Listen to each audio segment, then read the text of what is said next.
The time to prepare for an emergency is before it happens.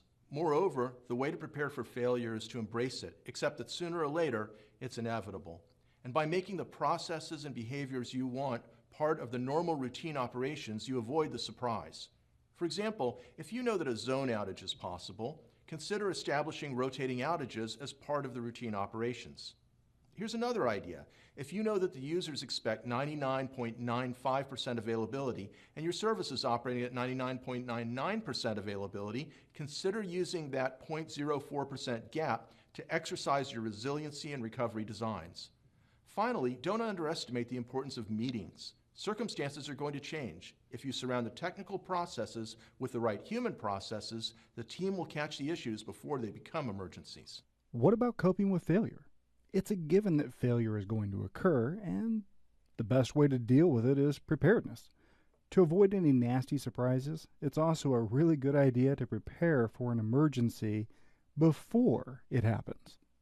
The quote by John L. Beckley is a great one. People don't plan to fail, they fail to plan.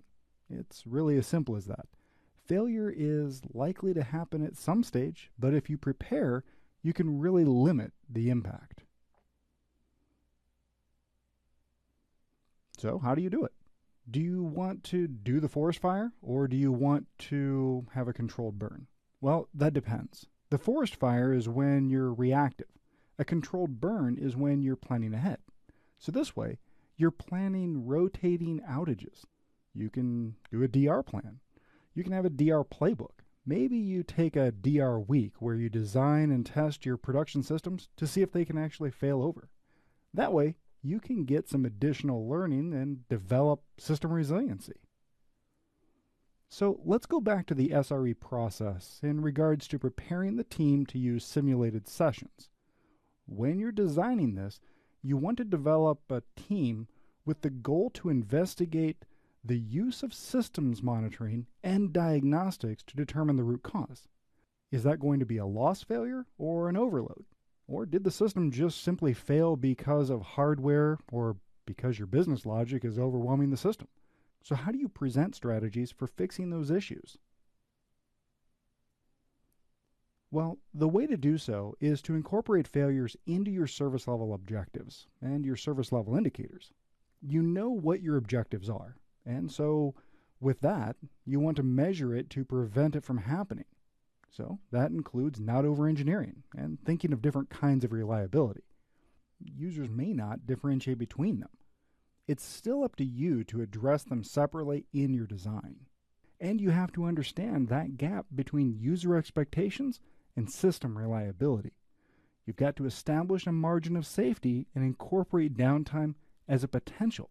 So schedule downtime if necessary into your error reporting. But what about meetings? This is something that you don't normally get to do if you're in reaction mode.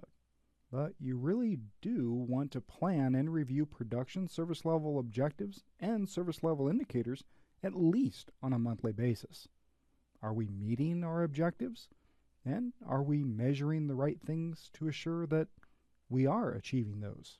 The goal is to develop procedures to test resilience of the solution in an overload condition. Before you do any pre-production deployments, you can now define and analyze your business processes, including policies for how you deal with degraded services and service outages. You'll find that people work a lot better if there's a plan in place for that process. So here are some strategies for dealing with failure. You can redesign the system to remove the at-risk components that might fail to prevent a particular type of failure from occurring. And that's really what we'd like to do. But oftentimes you're not going to be able to do that. So you're going to start with prevention. You're going to take the necessary steps to ensure that these possibilities don't occur. You want to be able to detect and mitigate, which is your SLOs and SLI. You want graceful degradation instead of failing completely. Can we degrade the service? Can we handle the stress and return to full service once we pass the issue? Can we throw enough hardware at it temporarily and let it scale? In the real world, you had to be a very large enterprise company to have that luxury. But in the cloud, you're paying for VMs on a per second basis. So you can scale up for a short period of time to absorb that. And then there's that repairing. Sometimes there's a problem that you apply a fix to and hope that it doesn't come back. Sometimes the focus needs to be on an effective recovery strategy instead.